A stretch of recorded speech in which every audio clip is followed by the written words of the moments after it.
Om Swastiastu. Hello everyone, welcome to my educational video. Previously, let me introduce myself. My name is Nikade Diah Meliani with the last 3-digit student identification number 012 from class 4D Mathematics Education Programs. This time, we will discuss about mathematical logic. Well, according to Aristotle, studying logic is very important to build the foundation for all kinds of knowledge. Therefore, I will be happy to invite you to know what mathematical logic and what is there in mathematical logic. Let's look first at the concept of logic. What is logic? Logic is the science of reasoning methods related to proving the validity of an argument that contains statement must be converted into logical form in order to prove its validity. So we can conclude that logic examines the relationship between statement and other statements. Logic can help someone think coherently and can difference between truth and validation. Understand? Let's look at following example.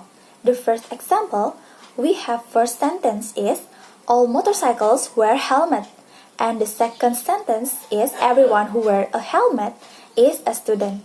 So if we examine the two statements, we get all motorcycles are students. The second example, the first sentence is everyone who lives in Jakarta lives in Singapore. And second sentence is everyone in Singapore lives in Indonesia. So if we examine the two statements, we get everyone who lives in Jakarta lives in Indonesia.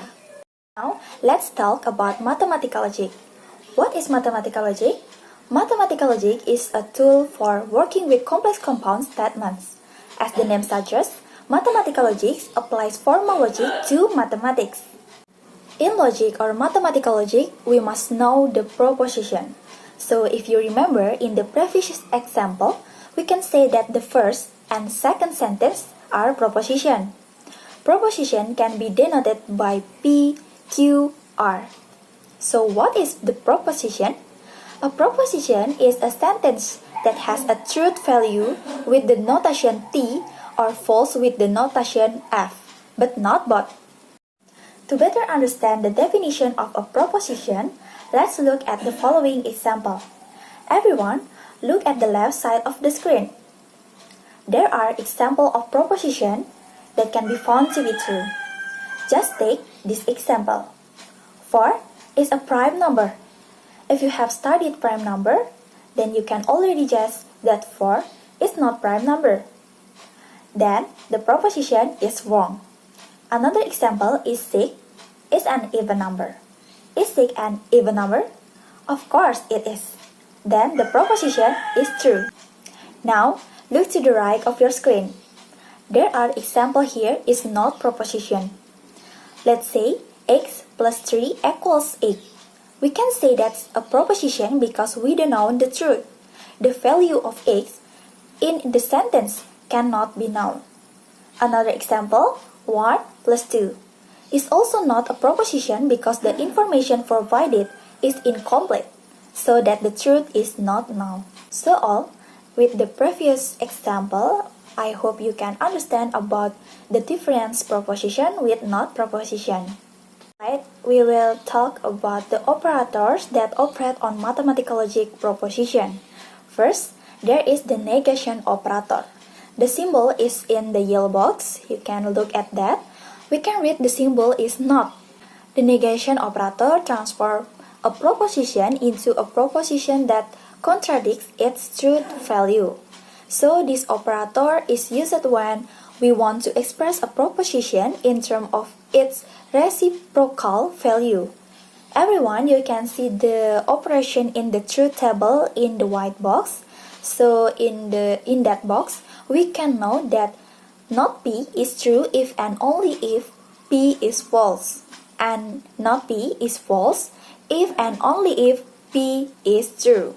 Example to understand about the operation with the negation operator, we have two examples. The first, with the chicken picture, you can see the example is if P is all birds are birds, so not P is there are birds that are not birds. The second example, we have the example with the iron picture. If P is iron expand when heated, so not P, iron does not expand when heated. Okay?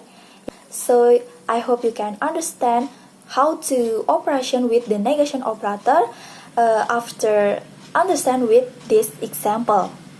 Next, the second operator, there is a conjunction. The conjunction operator has a symbol like this. You can see in the yellow box. Usually we read it with P and Q. So the conjunction operator combines two propositions to form the logic of the conjunction. Let's see in the truth table, everyone can see that P and Q is false if both P and Q are false, and P and Q is true if both P and Q are true, and P and Q is false if at least one of P or Q are false.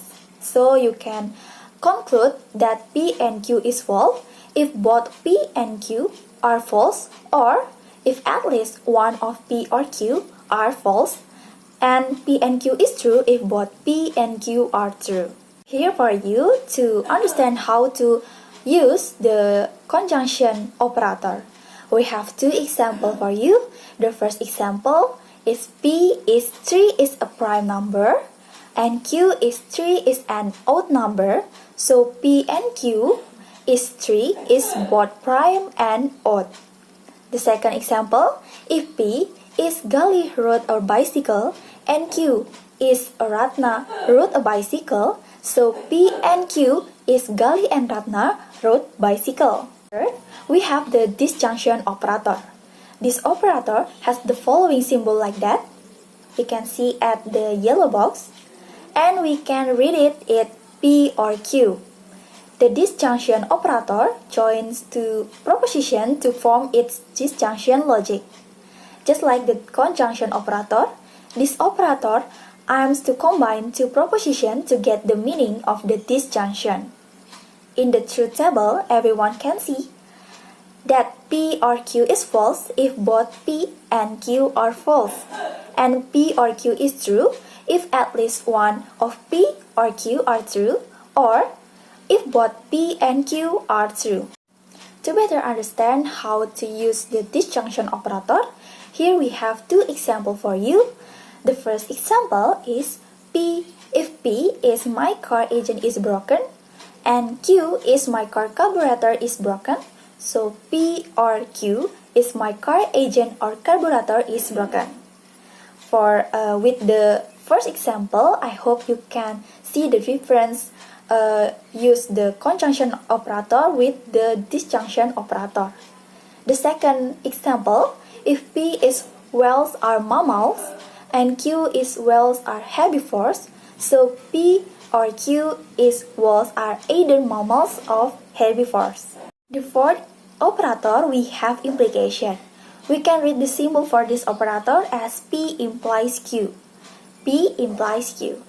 The definition of this operator shows that P results in Q. We can see the value of implication in the truth table that P implies Q is false only if P is true but Q is not true. We have example implication operator to give you the deeper understand. P is Andi learns with the Ruang Guru application and Q is Andi can study anywhere. So P implies Q is if Andi learns with the Ruang Guru application, then Andi can study from anywhere. Okay, you can understand with this example for use the implication operator. Next to the last operator. The last operator in this presentation is the implication. We can read this operator is P if and only if Q. P if and only if Q. This means that this operator is used to show that P will be true if and only if Q is true. Let's look at the truth table to see the value of this B implication. P if and only if Q is true if P and Q have the same truth value. Okay, so let's look at the example. Example of using B implication operator. If P is 30 times 2 equals 60 and Q is 60 is an odd number. So P if and only if Q is 30 times 2 equals 60 if and only if 60 is odd.